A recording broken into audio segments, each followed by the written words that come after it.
విశ్వనాథ్ గారి శైలి ఏమో ఎప్పుడు నాకు తెలిసినంత వరకు రచన చేసిన తర్వాత స్వర రచన చేయడమే ఆయనకి ఇష్టం, ఆయన పద్ధతి అది. వేరాజ్ 90% ఆఫ్ ద టైమ్స్ ఇళయరాజా గారు ముందు ట్యూన్ ఇచ్చే లిరిక్ రాయించుకుంటారు, మీకు తెలిసింది. వీళ్ళిద్దరు కాంబినేషన్లో ఇది ఎలా కుదిరిందంట? నేను ఈ ఆకాశంలో ఆశలహరి వీళ్ళు పల్లవి రాసిన తర్వాత దాని చరణాలు ట్యూన్ ఇచ్చారు. ఓకే. కానీ అక్కడ నేను కూడా కొంచెం గర్వంగానే చెప్పుకుంటాను, ఆ ట్యూన్కి పల్లవులకి మళ్ళీ తేడా వచ్చినట్టు అనిపించకుండా తన్నన్న తానన్న తరన తన్నన తానన దానికి మళ్ళీ అది ఇప్పుడు ఆ రెండు లిరిక్ ట్యూన్ చేశారా లిరిక్ చేశారా అని తెలియదు. కానీ మిగిలిన పాటలు రాసిన వాటికే ఆయన ట్యూన్ చేశారు. అంటే ఆ రెండు ప్రతిభలు సమానంగా ఉన్న వ్యక్తి ఇళయరాజా. ఇప్పుడు వీళ్ళిద్దరూ కలిసి మాట్లాడుకోవాలి. ఆల్రెడీ ఒక రకమైన పెంకితనం దగ్గరికి వస్తున్నాం. ఇతనేమో ఒక రకంగా అమ్మాయి జీవితం మీద దాడి చేస్తున్నాడు. ఆ అమ్మాయి కలుగుతున్న ఫీలింగ్ ఇది. నా ప్రైవేట్ లైఫ్ మీద నువ్వెవరు వచ్చేటానికి, నేనేం చేయాలో ఏం చేయకూడదో చెప్పడానికి నువ్వెవరు. ఆల్రెడీ తనకు ఒక గిల్ట్ ఉంది, దొంగతనంగా పట్టుబడింది, ఎప్పుడొచ్చి చెబుతాడు.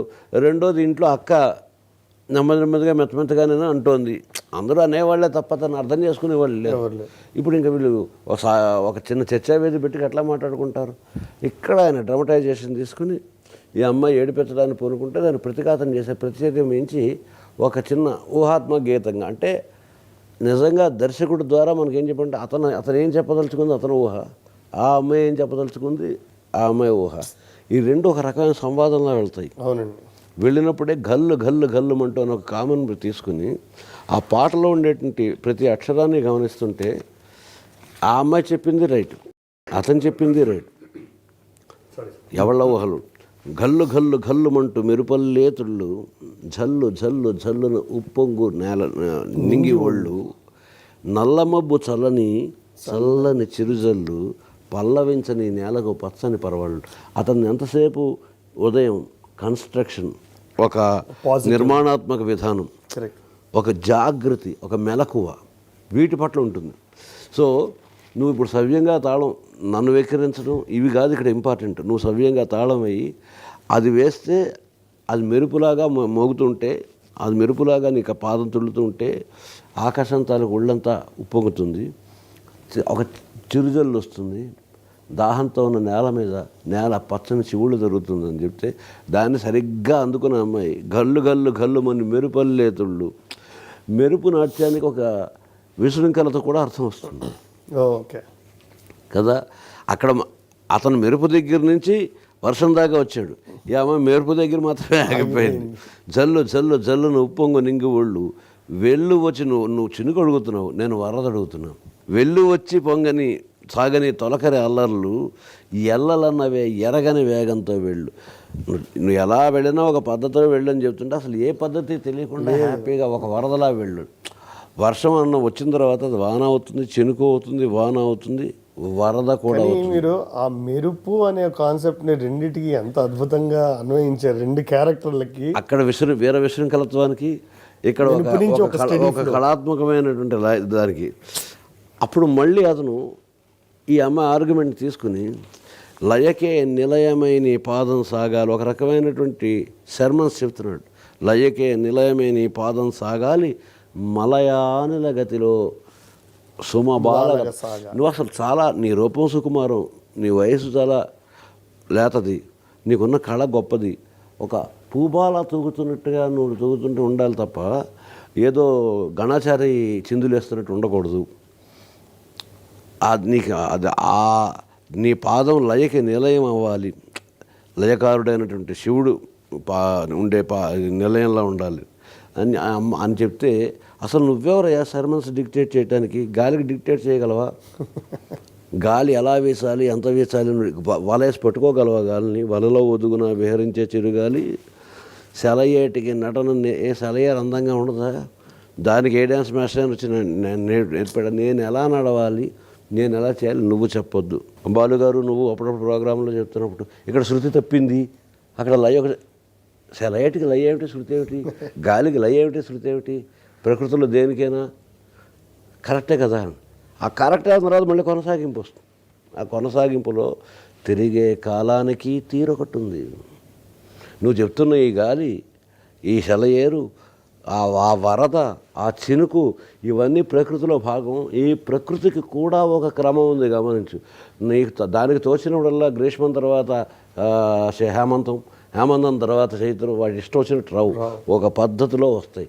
ముందర ఇవాళ సరదాగా వెరైటీగా సూర్యాస్తమం జరిగి తర్వాత అర్ధరాత్రి 12 గంటలు సూర్యుడు ఉదయించడు. తిరిగే కాలానికి కూడా తీరు ఒకటి ఉంది, అది నువ్వు గమనించు. అంటే బాగానే ఉంది, కానీ అది నువ్వు చెప్పడం వల్ల నీ లెసనింగ్, నీ తాలూకు రాసుకున్నటువంటి ఒక డిజైనింగ్లో ఉండదు. అది ఎవరి డిజైనింగ్ వాళ్ళది. ప్రకృతి డిజైన్ నువ్వు తయారు చేయలే, నా డిజైన్ నువ్వు తయారు చేయట్లేదు. నేను ఎలా ఉండాలో నాకు తెలుసు, నా జీవితం సక్రమంగా ఎలా వెళ్ళాలో నాకు తెలుసు. సో అది నీ పాఠానికి దొరకను ఉంది అని అమ్మాయి. అప్పుడు ఆఖరిన ఆ చరణం తర్వాత అతను వేసింది, నటరాజస్వామి జటాజూటిలోకి చేరకుంటే విరుచుకుపడు స్వర్గంగకు విలువేముంది. సో ఉరకలు వేస్తూ పరుగులు తీస్తూ ఆ గంగ అలా వచ్చినప్పుడు ఆ పద్ధతిని గనక, ఆ ఉద్ధృతిని కనుక ఒక పద్ధతిలో పెట్టకపోయినట్లయితే, దాహంతో అలమటిస్తున్న ఈ భూమి ఏ భూమి అయితే తరతరాలుగా ఒక 4 తరాల పాటు కంటిన్యూస్గా తపస్సు చేసి చేసి చేసి చేసి 5వ తరం వాడైనటువంటి భగీరథం ద్వారా గంగని తీసుకొచ్చినప్పుడు ఆవిడ తన మహోధృతో భూమి మీద పడితే భూమి పెటిల్లుని పగిలిపోతుంది. దాహంతోనైనా బతుకున్న భూమి అసలు అస్తిత్వం లేకుండా పోతుంది. కాబట్టి ఆ వచ్చేటువంటి గంగని, సురగంగని ఏ మోతాదులో, ఏ స్థాయిలో అందిస్తే ఇక్కడ భూమికి దాహం తీరి జీవం మొలుస్తుందో, జీవం నిలుస్తుందో, ఆ మోతాదులో సమన్వయం చేయటానికి విశ్వనాథుడు, ఈశ్వరుడు తన జటాజూటిని అక్కడ ఒక చెలియల కట్టగా పెట్టి, ఆ చెలియల కట్టలో ఆ మొత్తం విలయం అంతటినీ తన శిరస్సు మీద భరించి జటాజుట్టల్లో జుట్టి కావలసిన మేరకే ఒక చిన్న ధారగా వదిలి. సో నీకు నాట్యం వచ్చు, కానీ ఆ నాట్యం విలయతాండవంలాగా అలా ప్రళయ గంగలాగా చెయ్యకు. అది విశ్వనాథుడు సమన్వయపరిచినటువంటి ఒక లాస్యంలాగా దాన్ని సాగనిస్తే నువ్వు, అప్పుడు అది జీవాన్ని మొలిపిస్తుంది, జీవాన్ని నిలిపిస్తుంది, ఆత్మని రంజింపజేస్తుంది. నటరాజస్వామి జటాజూటిలోకి చేరకుంటే, ఈ మాటలోనే అలా చేరకపోవటం వల్ల ఏమైంది, నీ పెంకితనంతో, నీ పిచ్చి గంతులతోటి, నువ్వు విసిరేసినటువంటి అమ్ముపలతోటి నీ కన్న తండ్రి ప్రాణం పోయింది. నిన్ను ఒకసారి ఒక నాట్య మయూరిగా, ఒక అద్భుతమైన కళాకారునిగా కళతో చూసుకుందాం అనుకుంటున్నా, ఆయన ప్రాణమే పోయింది లేదా పోతుందనే సూచన ఈ పాటలో ముందరే వస్తుంది. దానికి అప్పటికే అమ్మాయి ఊరుకోలేదు. నువ్వు నాకెందుకు అట్లా రిస్ట్రిక్షన్స్ పెడుతున్నావు అని చెబుతూ చక్కటి ఉదాహరణలు వాడుకుంది.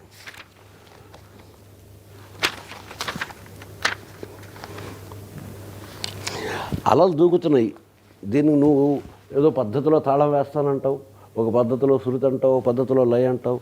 దూకే అలలకి ఏ తాళం వేస్తున్నారు?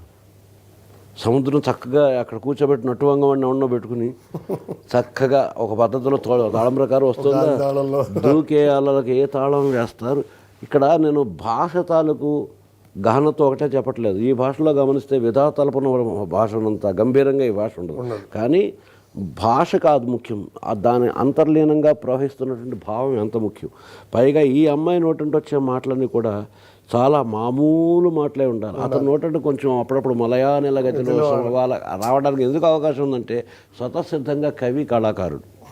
అతను కళాకారుడు, ఒక కళాత్మకమైన హృదయం ఉన్నవాడు, ఒక అవ్యక్తాన్ని వ్యక్తపరచగలిగిన స్థితి ఉన్నవాడు. కవి మామూలు వ్యక్తులు ఎవరు వ్యక్తపరచలేనటువంటి అవ్యక్త భావాల్ని వ్యక్తపరచగలడు. సో ఇక్కడ కవిగా నేను అతని తరఫు వెళ్ళిపోగలను, మలయాళ గతిలో సుమబాలగతో గారిలాగా అనేయగలను.